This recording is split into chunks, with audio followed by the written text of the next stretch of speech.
Hi. ஏய், நீ கடை தெருக்கு வந்தியா என்ன தேடி? வாங்கண்ணே வாங்க. டேய் வா வா வா, ஒன்றை தாண்டா பார்த்துக்கிட்டு இருந்தேன்.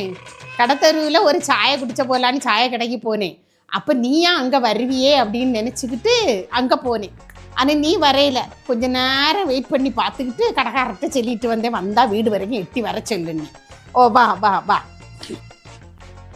ஆமாம், நான் சாயை குடிச்ச பொண்ணுனா இப்போ தான் அறிவழகன் வந்து தேடிட்டு போகிறான் அப்படின்னு சொல்லிட்டு சொன்னாவ. உடனே தான் சரி எனக்கு வேலை இருந்து அது அவனுக்கு வீடை தான் குத்தகை பிடிச்சி நான் செய்துட்ருக்கேன். அதை எட்டி வந்து கேட்டுட்டு போவோம், ஒரு நாளும் தேட மாட்டியே அப்படின்னு நினச்சி தேடிட்டு வந்தேன். அது ஒன்றும் இல்லை, ஒரு வீடு கட்டணும் அதுதான்.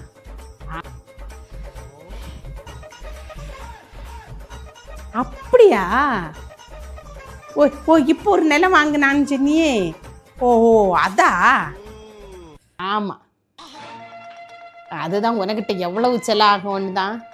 கீழ் மாடிக்கு எவ்வளவு செலவு, மேல் மாடிக்கு என்னது சொல்லி எப்படி எவ்வளவு உத்தேசம் எவ்வளவு செலவு ஆகும் இப்போது? அது உத்தேசம் கீழ் மாடின்னா ஒரு 10 லட்சம் செலவாகும், மேல் மாடிக்கு ஒரு 5 லட்சம் செலவாகும்.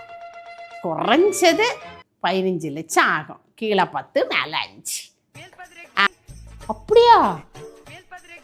ஓ, கீழ் மாடிக்கு 10 லட்சம், குறைஞ்சது 10 லட்சம், மேல் மாடிக்கு 5 லட்சத்தில் முடிஞ்சிடும். ஓ சரி சரி சரி, என்ன செய்யலாம்? அப்போ நீ ஒரு விஷயம் செய், மேல் மாடியை முதல்ல கட்டிதா, கீழ் மாடியை அப்புறம் ரூபா வர நேரம் பார்த்துடலாம். என்ன எப்போ வேலையை தொடங்க போற? என்னது, மேல் மாடி மட்டுமா கட்டணும்? அச்சோ, இவன் கொஞ்சம் வித்தியாசம். யாரு தான் அறிவழகன்னு சொன்னாவ, கொஞ்சம் வித்தியாசம். நீ ஊரில் கேள்விப்பட்டேன், தெரியாமல் வந்து மாட்டிக்கிட்டனே. இவன்கிட்ட பேச்ச மாற்றணுமே, ஏன் இந்த இடத்த விட்டு ஓடணுமே. என்ன முணுமுணுக்கான்?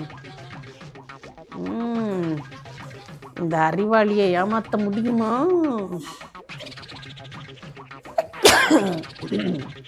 மழை வந்தோடனே சளி பிடிச்சிக்கிட்டு.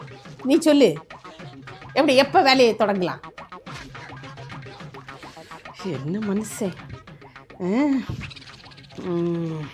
வெள்ளத்தை சொல்லிட்டு இருக்கா.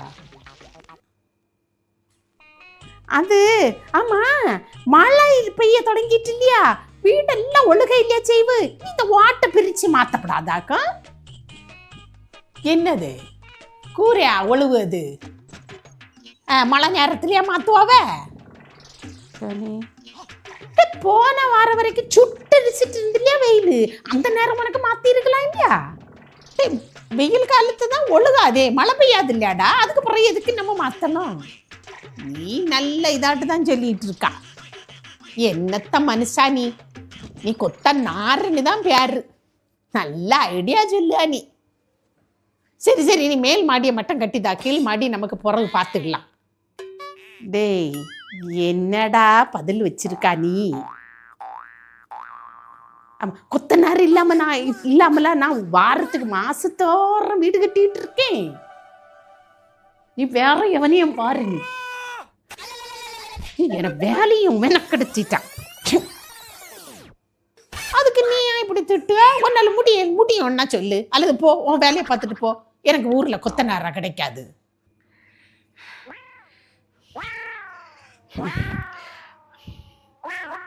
போ போ போ போ, நான் வேற ஆளை பார்ப்பேன். நீ போ, உன் வேலையை பார்த்துட்டு போ. வந்துட்டான். உன்னை பார்த்த கொத்தனார் போலையா தெரியுது? போ வீடு கட்டும். வேலையை மெனக்கெடுத்து விடும். இது கரண்டி மட்டும் கொண்டு வந்திருப்பேன், வை கொத்தி இருப்பேன் உன்னை.